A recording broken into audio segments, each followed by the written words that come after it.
नमस्कार दोस्तों, हाँ द ओशन एकेडमी के इस चैनल पर आपका फिर से स्वागत है।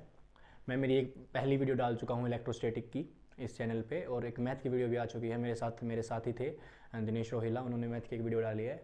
और आपका प्यार देख के मैं बहुत खुश हूँ, क्योंकि उस एक वीडियो पे, मेरे वाली वीडियो पे लगभग 500 के करीब व्यूज़ आए हुए हैं, जो कि रियल व्यूज़ हैं। उसमें कोई ये नहीं है कि मैंने शेयर किया था ज़्यादा कुछ, मैंने सिर्फ एक ग्रुप में डाला था। और मुझे तो उम्मीद भी नहीं थी कि मेरे को इतने सब्सक्राइब मिल जाएंगे, या फिर मतलब इतने व्यूज़ या इतने लाइक वगैरह मिल जाएंगे। मुझे कुछ भी उम्मीद नहीं थी। और सही बताऊँ तो फिलहाल मेरा कोई भी मोटिव नहीं है कि मैं सब्सक्राइब पाऊँ या मेरा चैनल ग्रो हो जाए, ये हो जाए। जस्ट मेरे को वीडियो डालना है, मेरा एक मतलब शौकिया तौर पे मैं पढ़ाता हूँ। मेरा कोई ज़्यादा वो भी नहीं है कमाने का या कुछ इस तरीके का कुछ हो यूट्यूब से अर्निंग का मेरा कोई भी मोटिव नहीं है फिलहाल सिर्फ मेरा इतना ये है कि मैं भाई पढ़ा रहा हूँ। मेरा शौक है कि मैं ऑनलाइन प्लेटफॉर्म पे भी आ जाऊँ, सिर्फ इतना ही है।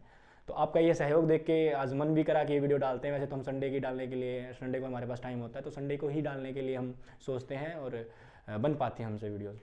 तो आज इस टाइम मैंने सोचा कि एक वीडियो डाल देनी चाहिए। तो आगे आज हम कंटिन्यू कर रहे हैं उसी टॉपिक को।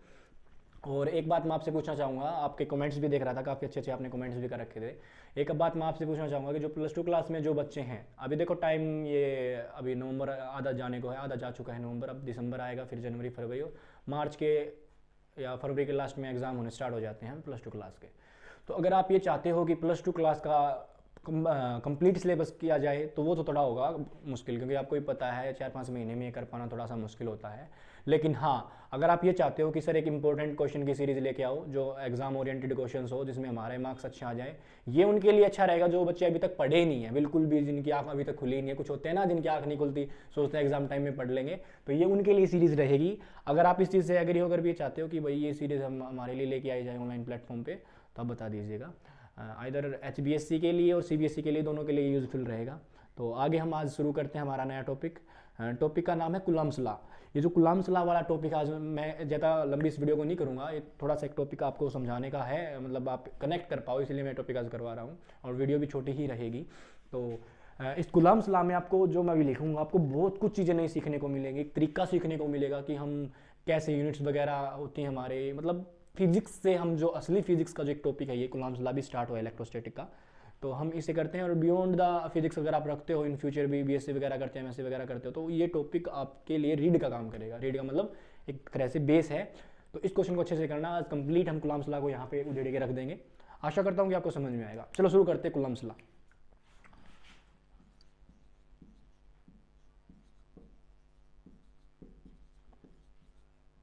अब सुनो, कुलाम्स लॉ है क्या, कुलाम्स लॉ किस चिड़िया का नाम है, सबसे पहले पढ़ लेते हैं। कुलाम्स लॉ बेसिकली हमें क्या बताता है? कुलाम्स लॉ हमें मैग्नीट्यूड ऑफ फोर्स बताता है, डायरेक्शन भी बताता है, लेकिन मैं अभी मैग्नीट्यूड की बात कर रहा हूँ कि फोर्स, कितना फोर्स लगा है। अब बात करोगे सर फोर्स के बारे में, तो हमने 9th क्लास में पढ़ा था, फिजिकल टू एम में होता है। लेकिन यहाँ हम इलेक्ट्रोस्टैटिक में किसकी बात कर रहे हैं? चार्ज की बात कर रहे हैं, जो कि रेस्ट पोजिशन में है। तो 2 चार्ज लेंगे हम यहाँ पे, या ध्यान से सुनना मेरी बातों को, ध्यान से सुनते जाना, सारी चीज़ें समझ में आ जाएंगी। 2 चार्ज लेंगे, और वो 2 चार्ज जो होंगे वो पॉइंट चार्ज होंगे। अब ये चीज़ बहुत ज़्यादा इंपॉर्टेंट है, बहुत से बच्चे ध्यान नहीं दे पाते इस चीज़ पे। पॉइंट चार्ज ही लेके चलेंगे, अगर पॉइंट चार्ज नहीं लेंगे तो कुलाम्स लॉ क्या हो जाएगा? फेल हो जाएगा। और कुलाम्स लॉ की सबसे बड़ी लिमिटेशन, सबसे बड़ी कमी, सबसे बड़ा ड्रॉबैक यही है कि ये पॉइंट चार्ज पे ही काम करता है, और पॉइंट्स पे काम नहीं करता। तो कुलाम्स लॉ की डेफिनेशन लिखता हूँ, आपको समझ में आ जाएगा, एक्सप्लेन कर दूंगा धीरे धीरे। आइए बढ़ते हैं बच्चों। इट स्टेट दैट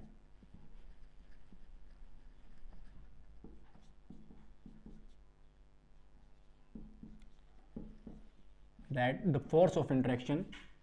अब ध्यान से, जो जो वर्ड लिख रहा हूं ना, वर्डिंग का खेल है, समझना। कुछ बच्चे कंफ्यूज रहते हैं, वो कंफ्यूजन भी बताऊंगा क्या है। It state that the force of interaction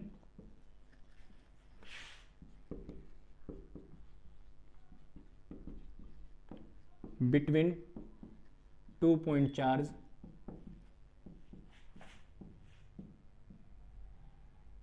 is directly proportional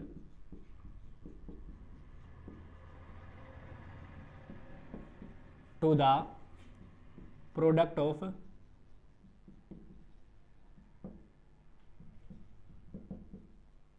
of either charge and inversely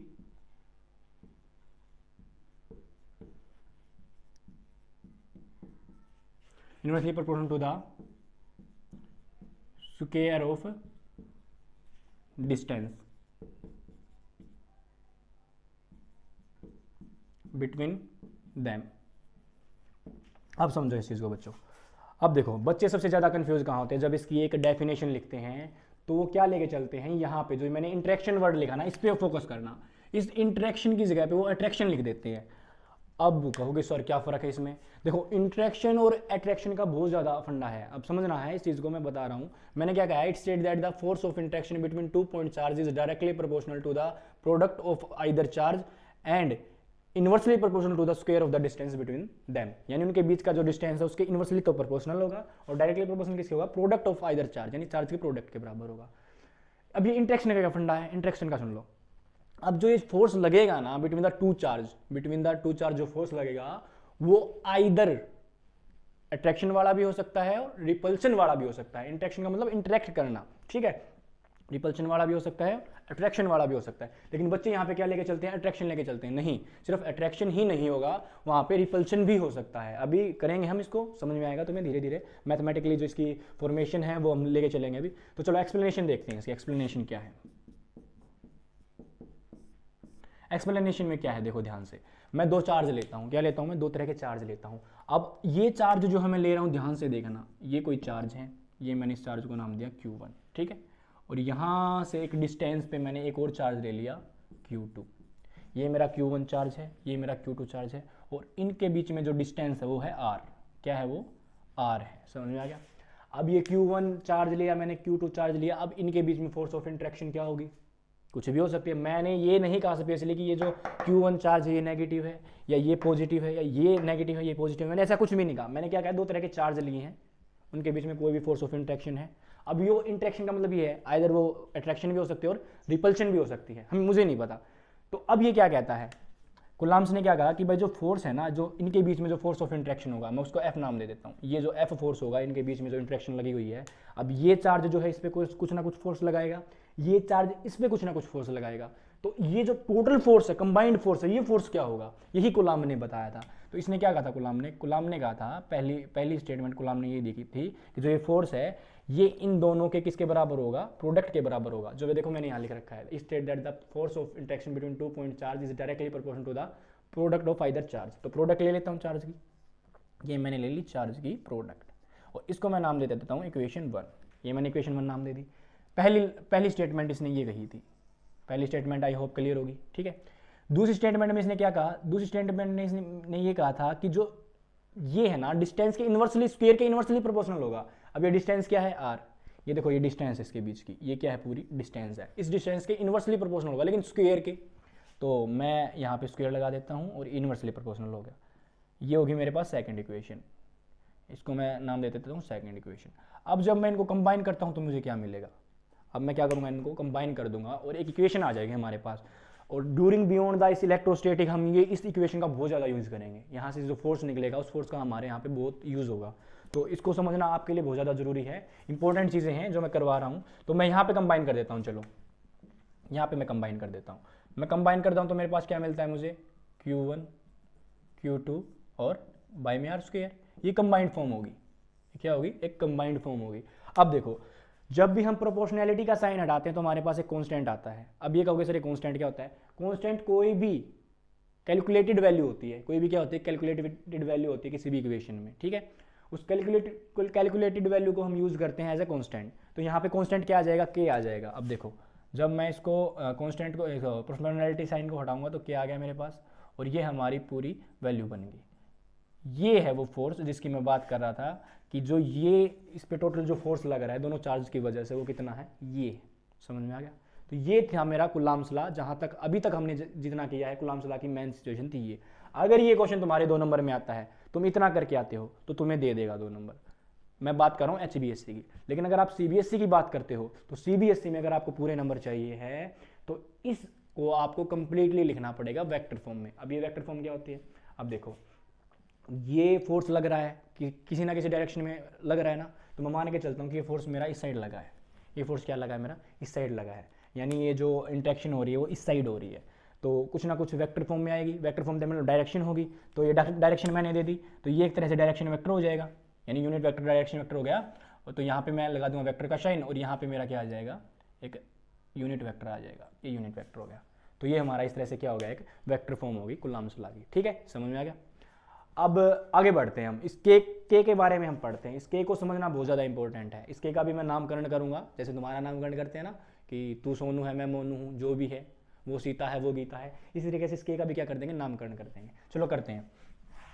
इस के को हम क्या बोलते हैं वो देखते हैं हम, और इस के बारे में पढ़ना थोड़ा सा ज़रूरी है। के की जो वैल्यू है वो मोस्ट इंपॉर्टेंट है समझने के लिए।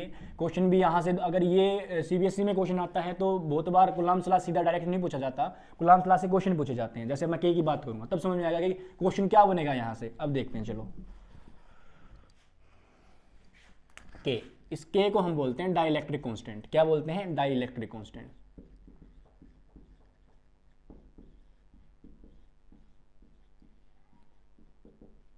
Dielectric constant. अब ये डाइलेक्ट्रिक कांस्टेंट जो है इसकी वैल्यू क्या होती है, कैसे इसकी वैल्यू डिपेंड करती है, वो सारी चीज़ें देखते हैं। देखो इस के को हम लेके चलते हैं, k is equal to 1/4 pi epsilon naught. ये साइन आपको बहुत देखने को मिलेगा फिजिक्स में, अगर आपने अभी तक नहीं पढ़ा है। जो पढ़ चुका है उसको तो पता है कि ये क्या है, लेकिन मैं करवा रहा हूँ तो देखो बच्चों मेरे को तो डिटेल से बताना पड़ेगा। तुम में से ऐसे बच्चे ही मिलेंगे जो सिलेबस करके बैठे हैं, तुम में से ऐसे बच्चे ही मिलेंगे जिनको यही नहीं पता कि ये के कहाँ से आ गया, कांस्टेंट ऑफ प्रोपोर्शनैलिटी क्या होता है, ये सारी चीज़ें हैं। लेकिन मेरा काम तो करवाना है तो मैं करवाऊंगा, तो निराश मत हो। कभी ये सोचो कि सर ये तो हमें आता है, ये आप क्या करवा रहे हो। धीरे धीरे कुछ ना कुछ तो नया सीखने को मिलेगा, इंतज़ार करो, तरीके जो हैं वो देखने को सही मिलेंगे। अब देखो आ जाओ यहाँ पे, तो इसकी जो वैल्यू होती है 9 × 10⁹। अब आ जाओ यूनिट पे, ये चीज़ थी तुम्हारे लिए जो नई सीखने को मिलेगी। यहाँ से इसकी यूनिट डायरेक्ट पूछ ली जाती है 1 मार्क्स में। ऐसे ही जब हम एप्सिलॉन नॉट की यूनिट निकालेंगे, डायमेंशनल फॉर्मूला निकालेंगे, वो भी पूछ लिया जाता है। तो ये जो बच्चे होते हैं, ये बच्चे रटते हैं। अगर रटना ही है तो मैं भी सीधा लिख देता हूँ, तुम रट लोगे, रटी हुई चीज़ें तुम भूल जाओगे, फिर मेरा कराने का फ़ायदा या मेरे से पढ़ने का फ़ायदा क्या हुआ। तो तुम्हें अब मैं कराता हूँ कि यूनिट कैसे बनती है, यूनिट निकाल के देखते। और आज अगर तुम यहाँ से कर लेते हो ना, तुम थोड़ा सा भी ध्यान दे लेते हो यहाँ पे, तो तुम कहोगे सर रियल में ये चीज़ थी, हम तो रट ही रहे थे इसको। लेकिन एक बार आप ट्राई करो, आज समझने की कोशिश करो, क्या पता तुम्हारा भला हो जाए। तो देखो अब ये के कहाँ से आया था। अब देखो मैं एक फॉर्मूला मैंने अभी ड्राइव किया, वो क्या था, के Q1 Q2/r², ये था। अब मैं किसकी यूनिट निकालना चाहता हूँ, मैं इस के की यूनिट निकालना चाहता हूँ। ठीक है, तो मैं इस के को लेता हूँ, के ले लिया मैंने। अगर मैं के लेता हूँ तो ये r² यहाँ पे आ जाएगा, और ये दोनों Q1 Q2 नीचे आ जाएंगे। तो मैं लिखता हूँ FR² और divide by Q1 Q2। Clear है ये वाली चीज़, है ना। अब देखो, अब मेरे को तुम बताओ, इसकी यूनिट निकाल रहा हूँ मैं। F की यूनिट क्या होती है, यानी फोर्स की यूनिट क्या होती है, न्यूटन। R क्या है, डिस्टेंस किस में होता है, मीटर में। तो इसकी यूनिट क्या होगी, मीटर। तो क्या मैं इसको मीटर स्क्वायर लिख सकता हूँ, ये मैंने लिख दिया मीटर स्क्वायर। अब देखो Q की क्या यूनिट होती है, पिछली वीडियो में मैंने ड्राइव की थी, याद करो। Q की क्या यूनिट होती है, मैंने बताया था। ऐसा यूनिट क्या होती है, कूलम्ब होती है। कूलम्ब नहीं तो दिया था चार्ज के बारे में, कूलम्ब ने बताया था। तो एक सी ये आ गया, एक सी ये आ गया। तो क्या मैं इसको सी स्क्वायर लिख सकता हूँ, तो मैं इसको सी स्क्वायर लिख देता हूँ। मैंने लिख दिया सी स्क्वायर, मैंने क्या लिख दिया, सी स्क्वायर लिख दिया। अब देखो, तो ये जो सी स्क्वायर है, अब मैं इसको अगर ऊपर लेके जाता हूँ तो मेरे पास आ जाएगा कुछ नया। अब देखो क्या आ जाएगा मेरे पास, न्यूटन मीटर स्क्वायर और -2। तो देखो कितना आसान था एक यूनिट को निकालना, समझ में आ गया। आई होप तुम समझ रहे हो ये चीज़ें। अब अगर ये नहीं करते तुम, तो तुम्हें ये रटना पड़ता, newton metre square minus coulomb की पावर 2 मतलब पर स्क्वायर, ये सब करना पड़ता। और ये सब करना एक बार याद हो जाता है जब तुम टेस्ट की तैयारी करते हो, एग्जाम में जाओगे तो फिर भूल जाओगे। जब एग्जाम की तुम तैयारी करोगे, मोस्ट इंपॉर्टेंट क्वेश्चन भी करके अगर जाते हो तो तुम्हारे पास इतना डाटा हो जाएगा, तुम भूल जाओगे। ये कितनी यूनिट तुम याद रख लोगे, पता नहीं फिजिक्स में कितनी यूनिट और आएंगी। तो सबसे अच्छा तरीका ये है कि आप इन्हें निकालना सीख लो। निकालना देखो कितना आसान था, मैंने कुछ नहीं किया, मैंने सिर्फ फॉर्मूले वाली चीज़ें यूज़ की हैं। अब इस फोर्स की यूनिट तो सबको पता होगी, या ये भी नहीं पता कि न्यूटन होती है, तो लगभग सबको पता होती है। उसके बाद क्यू की मैंने ड्राइव करवाई दी थी पिछली बार, क्यू भी है, या ये आर का सबको पता ही होता है, इसकी हमें ड्राइव करनी थी, तो के की हमारे पास वैल्यू आ गई। सिमिलरली ये इसकी वैल्यू होगी। अब बात करते हैं कि ये जो के है, इसको मैंने बोला डाइलेक्ट्रिक कांस्टेंट, तो मैं लिख देता हूँ यहाँ पे न्यूटन मीटर स्क्वायर। ठीक है, न्यूटन मीटर स्क्वायर होगा। अब क्लियर है। अब सुनो, मैं इस के बारे में बात करता हूँ। क्वेश्चन क्या बनेगा अब सीबीएसई में, देखो तो क्वेश्चन ये बनेगा, सिर्फ 2 ही पॉइंट है उस क्वेश्चन के आंसर के, उसके क्वेश्चन के आंसर के। क्वेश्चन ये बनेगा कि जो ये के है, जो ये के है, ये किस पे डिपेंड करता है। क्वेश्चन बहुत अच्छा क्वेश्चन है, ये बनता है। मैं फिर से बता देता हूँ कि ये जो के है, ये किन किन चीज़ों पे डिपेंड करेगा। तो सबसे पहले ये डिपेंड करेगा, एक लिख लो यहाँ पे, डिपेंड करेगा मीडियम। जो ये चार्ज मैंने लिए थे, 2 चार्ज लिए थे, मैं फिर से यहाँ पे लेके दिखा देता हूँ। ये मैंने एक चार्ज लिया था, ठीक है, और ये R हो गया था, ये Q1 हो गया था, और ये Q2 हो गया था। जो ये R है, इनके बीच में कुछ ना कुछ डिस्टेंस है, और Q1 Q2 चार्ज है, पॉइंट चार्ज है, तो इनके बीच में मैंने मीडियम क्या रख रखा है, तो वहाँ पे ये K डिपेंड करेगा। अब सर मीडियम क्या होता है, जैसे वैक्यूम हो गया, वाटर हो गया, कोई और मैंने मीडियम ग्लास ले लिया मैंने, तो इस तरह के जो मीडियम्स होते हैं, उस मीडियम्स पे भी इस K की वैल्यू डिपेंड करेगी। वहाँ पे ये वैल्यू नहीं होगी। ये जो वैल्यू होती है नॉर्मली वैक्यूम के लिए होती है। किसके लिए होती है? वैक्यूम के लिए। अगर एयर आ जाएगी, कुछ एयर रेजिस्टेंस क्रिएट हो जाएगा, कुछ और मीडियम आ जाएगा, तो इस K की वैल्यू चेंज हो जाएगी। तो पहली चेंज करती हैं सिस्टम ऑफ मीडियम, यानी सॉरी उस पर करती है, मतलब medium between the charge, medium between the charges, ठीक है। दूसरी किस पे? दूसरी डिपेंड करेगी, बताओ किस पे? सोच सकते हो तुम, अभी अभी मैंने इतना बड़ा लेक्चर दिया है एक ही चीज़ पे, एक ही चीज़ सिखाई है, उसी चीज़ पे डिपेंड करेगी, सिस्टम ऑफ यूनिट्स। अब ये ऐसा यूनिट लेके चले हैं, अगर हम सीजीएस यूनिट लेते हैं या किसी और तरह के यूनिट में हम इसे कन्वर्ट करते हैं, तो जो ये वाली जो वैल्यू है ये चेंज हो जाएगी। समझ में आ गया? तो ये किस पे करेगी डिपेंड? सिस्टम ऑफ यूनिट पे डिपेंड करेगी, सिस्टम ऑफ यूनिट्स पे डिपेंड करेगी, ठीक है। क्लियर हो गया? तो ये था मेन के बारे में। अब हम इस पे आते हैं एप्सिलॉन नोट पे। ई नोट बोल दो तुम, लेकिन ये ई नोट नहीं होता, ये एप्सिलॉन नोट होता है। क्या होता है? Epsilon note. एप्सिलॉन नोट के बारे में पढ़ते ही होता क्या है, चलो देखते हैं, आ जाओ।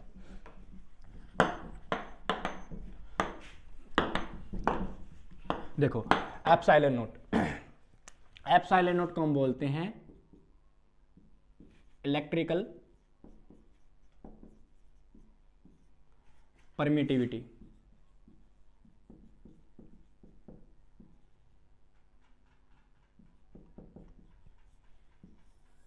Electrical permittivity. अब इलेक्ट्रिकल परमिटिविटी का क्या मतलब है भाई? देखो, जो अभी हम चार्ज की बात कर रहे थे, ठीक है, वो चार्ज जो है उसके बीच में फोर्स ऑफ इंटरेक्शन है, उस फोर्स ऑफ इंटरेक्शन को वो कितना परमिशन देगा। देखो परमिटिविटी का मतलब परमिशन है, परमिटिविटी का मतलब क्या है? परमिशन है। तो वो कितना परमिट करेगा उस चार्ज को फोर्स लगाने के लिए, उसको हम क्या कहते हैं? इलेक्ट्रिकल परमिटिविटी कहते हैं। इस इलेक्ट्रिकल परमिटिविटी की भी वैल्यू क्या होती है? फिक्स होती है। क्या होती है? वैल्यू फिक्स होती है। चलो देखते हैं इलेक्ट्रिक परमिटिविटी की वैल्यू क्या होती है।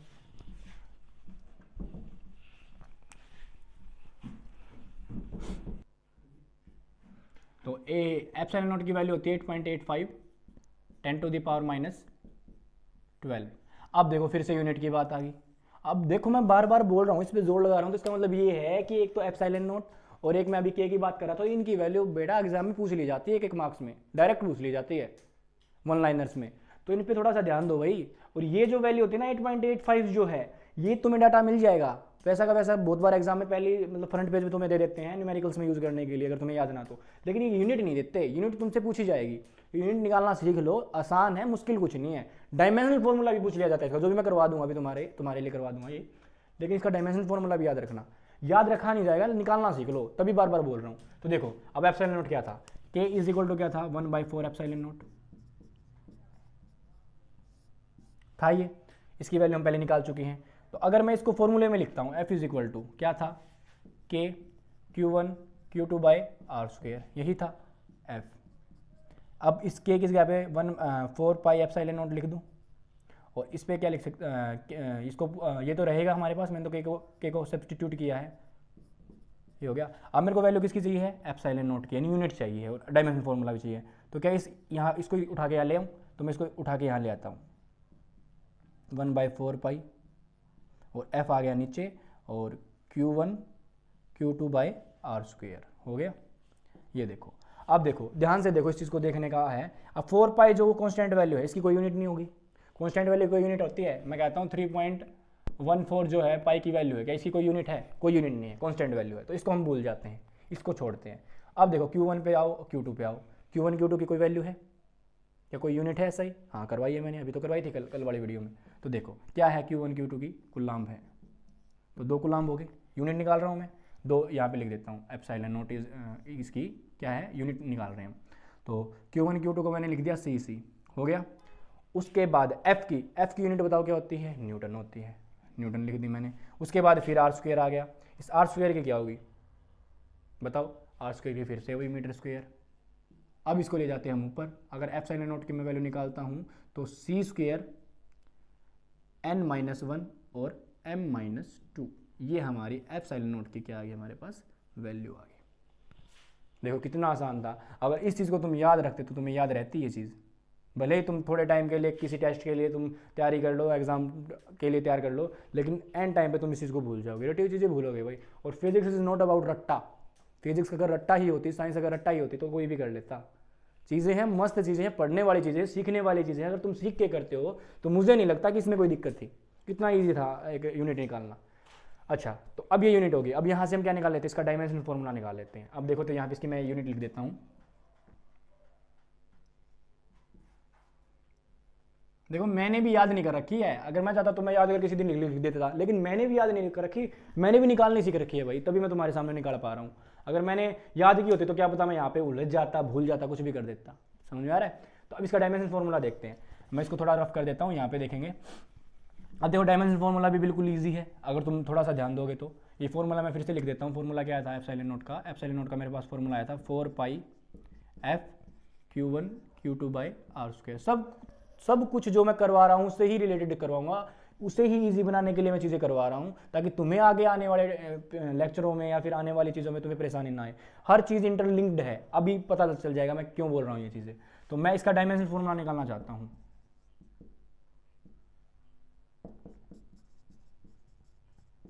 अब देखो डायमेंशन फॉर्मूला कैसे निकालते हैं। अब देखो ये तो फिर कांस्टेंट होगी, कांस्टेंट का क्या डायमेंशन फॉर्मूला का? फोर्स का है, फोर्स का डायमेंशन फॉर्मूला देखो। फोर्स क्या होता है? F is equal to m में होता है। फोर्स इज इक्वल टू क्या होता है? एम में।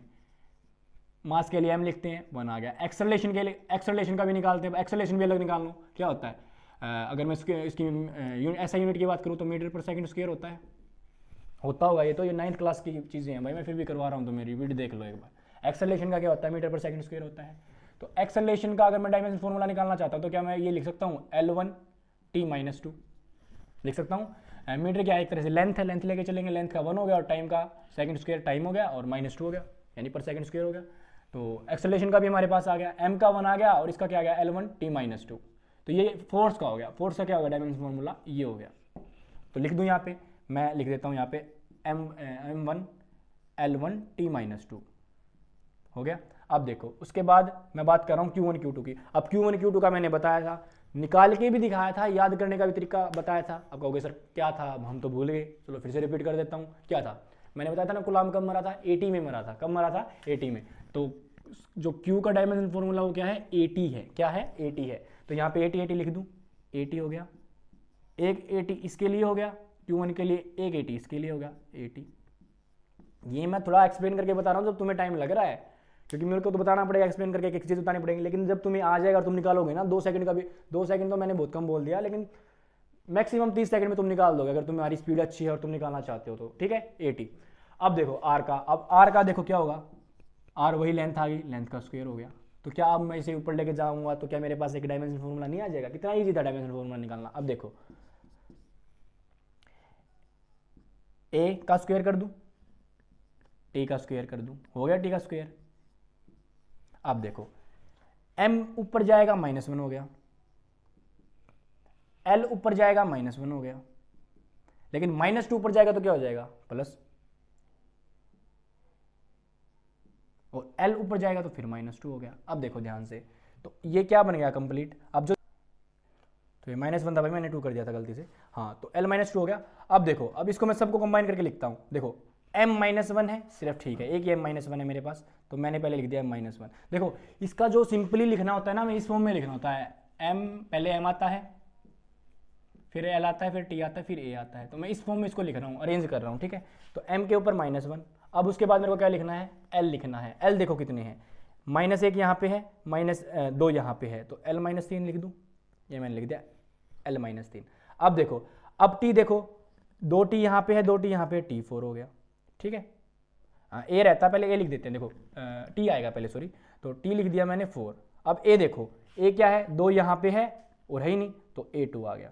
तो ये मेरे पास डायमेंशन फॉर्मूला आ जाता है। ये क्या आ जाता है? डायमेंशन फॉर्मूला आ जाता है। लिख देता हूँ मैं यहाँ फिर से एक बार और।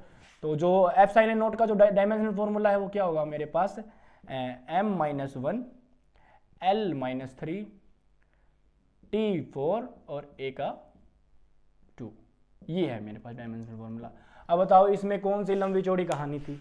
लग सकता है तुम्हें भाई मैंने इतने स्टेप्स किए हैं तो जाके मेरे को वो मिला है, इससे तो अच्छा याद ही कर ले। भाई याद कर लेना नहीं होगा यार, कितना कितना हक याद कर लोगे तुम, आगे आगे पता नहीं कितने डायमेंशनल फॉर्मूला तुम्हें याद करने पड़ेंगे।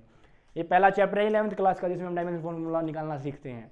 तो मैं फिर से तुम्हें रिपीट करवा रहा हूँ, ईजी है, बिल्कुल ईजी है। अगर तुम्हें बेसिक बेसिक चीज़ें याद है तो तुम कर लोगे, लेकिन याद नहीं रख सकते भाई, कितना कर लोगे। तो इसलिए बोल रहा हूँ निकालना सीख लो, 2 मिनट का खेल है, शुरू शुरू में लगेंगे 2-1 मिनट, बाद में तुम इजीली कर लोगे, ठीक है। तो ये था डायमेंशनल फॉर्मूला, क्लियर है। चलो भाई बच्चों, एप्सिलॉन नॉट का हमने डायमेंशनल फॉर्मूला निकाल लिया है। आई होप तुम्हें समझ में आ गया। अगर जिस बच्चे को समझ में नहीं आया, उसमें कोई दिक्कत आई भाई पता नहीं कैसे क्या कर दिया, तो एक के का और निकाल के दिखा देता हूँ, ईजी लगेगा, समझ लेना। अब देखो के का निकालते हैं, के का क्या रहेगा। पहले तो सबसे पहले फॉर्मूला, अगर फॉर्मूला तुम्हें पता है के का तो तुम इजीली निकाल लोगे। इस फॉर्मूले को पकड़ के चलो, सारा काम आज हमने सिर्फ एक कूलम्ब्स लॉ वाले फॉर्मूले पे किया है, जो कि क्या है के Q1 Q2 by are square. अब मैं सार को यहाँ पे ले जाता हूँ, एफ आर स्क्वेयर और Q1 Q2 नीचे आ जाएगा। इसका भी मैं क्या निकाल रहा हूँ, डायमेंशनल फॉर्मूला निकाल रहा हूँ। अब देखो एफ का फिर से क्या हो गया, M1 L1 T-2, ठीक है, और ये क्या हो गया L स्क्वेयर। सिर्फ इसकी बात कर रहा हूँ, आर स्क्वेयर की एक तरह से लेंथ होगी, लेंथ के लिए हम L लेते हैं, डिवाइड बाय Q1 QT का फिर से AT, और इसका भी फिर से क्या हो गया AT हो गया। अब देखो, अब मैं जनरल फॉर्म मैंने पहले ही बता रखी है तुम्हें, MLTA ये होती है। जनरल फॉर्म में पहले M लिखेंगे, तो M देखो जितना भी तुम्हारे पास M हो सकता है उतना लिखते चलो, M सिर्फ एक है तो मैंने लिख दिया M1 हो गया। अब देखो L कितने हैं, एक L यहाँ पे है, एक L यहाँ पे है, तो L की क्यूब हो जाएगी, यानी L की पावर 3 होगी, ठीक है। उसके बाद हम बात करते हैं, इसके बाद आएगा T कितना है। अब देखो ये 2 T नीचे हैं, ये 2 T ऊपर आ जाएंगे, 2 T यहाँ पे है तो T की -4 होगी, T की -4 होगी। उसके बाद A बच गया। अब A देखो, A नीचे 2 ही हैं तो ऊपर जाएंगे तो माइनस में हो जाएंगे, तो A-2। तो ये जो डायमेंशनल फॉर्मूला था हमारा, ये किसका आ गया हमारे पास, डाइलेक्ट्रिक कांस्टेंट K का आ गया। किसका आ गया, K का आ गया। तो इस वीडियो में आज इतना ही करेंगे। मेरे को पता है मैंने काफ़ी कम काम करवाया है, लेकिन तुम्हें चीज़ें समझाना ज़्यादा ज़रूरी है। अगर मैं चाहूँ तो इन छोटे छोटे स्टेप्स को स्किप करके एक अच्छी सी बड़ी सी वीडियो बना के तुम्हारा सारा टॉपिक कवर करवा दूँ, लेकिन वो मेरी इंटेंशन फिलहाल है नहीं। मेरी इंटेंशन सिर्फ इतनी है कि मैं आपको फिजिक्स से जोड़ पाऊँ, फिजिक्स का तुम्हें ये पता लगने लग जाए कि फिजिक्स मुश्किल नहीं है। बहुत से टीचर क्या करते हैं, मैं देखो मैं पिछली वीडियो में बोल रहा था मैं किसी टीचर की बुराई नहीं कर रहा, लेकिन मैं बता रहा हूँ सबका अपना अपना तरीका होता है। तो क्या है, अब जैसे बहुत से टीचर क्या करते हैं, उनको सिर्फ सिलेबस करवाना होता है, भाई उनकी भी मजबूरी, उनको सिलेबस करवाना पड़ेगा, लेकिन मेरी कोई मजबूरी नहीं कि मैं तुम्हें सिलेबस करवाऊँ। तुम जो कहोगे मैं वही करूँगा, लेकिन मेरा काम सिर्फ फिलहाल इतना ही है, मेरी शुरुआत है, मेरा काम सिर्फ इतना ही है। जो बच्चे फिजिक्स से डरते हैं, जो बच्चे कैसे डरते हैं, फिजिक्स से डरते हैं, सोचते हैं नहीं फिजिक्स है ही क्या, हमें तो पल्ले ही नहीं पड़ती। तो 2 वीडियो देखो और बताओ तुम्हें फिजिक्स समझ में आ रही है कि नहीं आ रही। मुझे लगता है कि तुम समझ पाओगे, फिजिक्स इतनी मुश्किल नहीं है अगर ऐसे करोगे तो। और रटनी है, चीज़ें समझनी है नहीं है तो भाई तुम्हें कोई नहीं समझा सकता, तुम्हें मुश्किल ही लगेगी। लेकिन ये जो चीज़ें हैं बिल्कुल ईजी हैं। यही मेरा एक मोटिव है ऑनलाइन आने का, कि बच्चों को ये लगे कि फिजिक्स मुश्किल नहीं है। जिस दिन डिटेल सिलेबस के बारे में आएंगे, जिस दिन सिलेबस कराने की रिस्पॉन्सिबिलिटी होगी, उस टाइम हम सिलेबस भी करवाएंगे। लेकिन फिलहाल तुम्हें मेरा काम सिर्फ इतना ही, मैं तुम्हें फिजिक्स से जोड़ दूँ कि भाई फिजिक्स के साथ इंट्रैक्शन करवा दूँ तुम्हारा। जैसे कूलम्ब्स लॉ में चार्ज के बीच में इंट्रैक्शन करवाया था कूलम्ब ने, इस तरीके से मैं तुम्हारा क्या करवा दूँ, इंट्रैक्शन करवा दूँ फिजिक्स के साथ, कि भाई फिजिक्स है क्या, फिजिक्स हमारे लिए ईजी है या मुश्किल है। तो देखो बच्चों, मेरी एक लाइन मैं हमेशा कहता हूँ, problem is not a problem, it's all about solution. Problem जो है वो प्रॉब्लम ही नहीं है, वो सॉल्यूशन के बारे में है। अगर तुम्हारे पास प्रॉब्लम नहीं होगी तो तुम सॉल्यूशन कैसे निकालोगे, प्रॉब्लम है नहीं तो तुम सॉल्यूशन की तरफ क्यों भागोगे। तो प्रॉब्लम्स क्रिएट करो, फिर तुम सॉल्यूशन की तरफ भागो, तब फायदा है। एक मैं मेरी टैगलाइन यूज़ करता हूँ, काफ़ी बार ऑफलाइन क्लासेस में होता हूँ तो भी मैं बच्चों को बोल देता हूँ ये लाइनें, इस वीडियो में बोल देता हूँ कि हर घड़ी खुद से उलझना मुकद्दर है मेरा, हर घड़ी खुद से उलझना मुकद्दर है मेरा, मैं ही कश्ती हूँ मुझी में समंदर है मेरा। आई होप आपको ये लाइनें समझ में आ गई होगी। हर घड़ी खुद से उलझना मुकद्दर है मेरा, मैं ही कश्ती हूँ मुझी में समंदर है मेरा। तो भाई कश्ती भी तुम ही हो, समंदर भी तुम ही हो, तुम्हारी नौका है, तुम उसको लेके जाओ जहाँ तुम्हें लेके जाना है, तुम्हारे अंदर सब कुछ है, बशर्ते तुम्हारे अंदर एक ललक होनी चाहिए, तुम्हारे अंदर एक जोश होना चाहिए करने का। ये तो सोचना ही मत कि कोई चीज़ मुश्किल है, मुश्किल कुछ नहीं होता भाई, मुश्किल होता है मन का वहम। जो तुम मान लोगे वही हो जाएगा तुम्हारे साथ। अगर तुम मानते हो कि चीज़ें मुश्किल हैं तो मुश्किल ही रहेंगी, दुनिया की कोई ताकत नहीं है जो आके तुम्हारे लिए वो चीज़ें आसान बना देगी। मैं क्या, कोई भी टीचर नहीं बना सकता, लेकिन अगर तुमने सोच लिया ये चीज़ करनी है, एक टीचर से समझ में नहीं आ रहा दूसरे टीचर से समझ लेंगे, उससे समझ नहीं आ रहा उससे समझ लेंगे, समझ में तो आएगी एटलीस्ट। समझना तुम्हारी प्रायोरिटी होनी चाहिए। किसी टीचर कौन टीचर कैसा पढ़ा रहा है, उसमें तो ये कमी है, उसमें ये कमी है, ये तुम्हारी प्रायोरिटी नहीं होनी चाहिए। प्रायोरिटी तुम्हारी सिर्फ इतनी होनी चाहिए, मुझे तो समझना है, चाहे मुझे कहीं से भी समझ में आओ। अगर यहाँ से समझ में आ रहा है यहाँ से समझो, कहीं और से समझ में आ रहा है कहीं और से समझो। तुम्हारी प्रायोरिटी सीखना होना चाहिए। तो आज के बाद अगर मेरा कोई बच्चा मुझे देख रहा है, मेरी कोई वीडियो से कोई प्रेरित है, तो मैं तो सिर्फ ये कहूँगा कि मन में ये बात तो हमेशा के लिए निकाल ही दो कि भाई कोई चीज़ मुश्किल है। मुश्किल नाम जो डिक्शनरी होती है ना, खुद की एक डिक्शनरी होती है माइंड, उस डिक्शनरी में इस मुश्किल को, इम्पॉसिबल को, हार्ड को तुम निकाल दो। हार्ड अगर यूज़ करना तो सिर्फ वर्क के लिए यूज़ करो कि भाई हार्ड वर्क करेंगे हम। तो अगर हार्ड वर्क करते हो ना भाई, कोई नहीं रोक सकता तुम्हें। तो ये मुश्किल वाला जो चीज़ें हैं, तुम थोड़ा सा, आई होप मैं जहाँ तक पहुँचने की कोशिश कर रहा हूँ तुम पहुँच गए होगे। इस मुश्किल वर्ड का यूज़ मत करना। फिजिक्स ईजी है बिल्कुल। अगर कोई बच्चा कहता है कि भाई नहीं सर फिजिक्स तो मुश्किल है, तो भाई मेरे से कांटेक्ट कर लेना, कमेंट में कोई मैसेज छोड़ देना, मैं आपसे बात कर लूँगा, ठीक है। या फिर आप मेरे को डीएम भी कर सकते हो। तो धन्यवाद। इसी वीडियो के साथ आगे हम बढ़ेंगे अच्छी। और वो एक सीरीज़ वाली बात मैं आपको पहले बोला था, तो मेरे को बताना अगर आपको ऐसी सीरीज़ चाहिए इंपॉर्टेंट क्वेश्चन की, तो वो भी शुरुआत कर देंगे। धन्यवाद दोस्तों।